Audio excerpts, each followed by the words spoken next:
Hey y'all, welcome back to Shalom Meadows. You see I got a little bit of hair in my eyes now.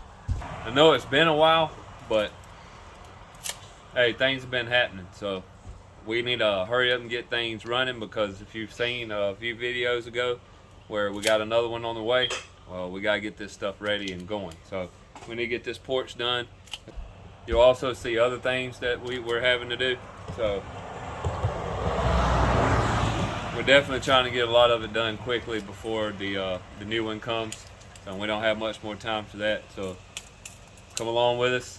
Hopefully you enjoy.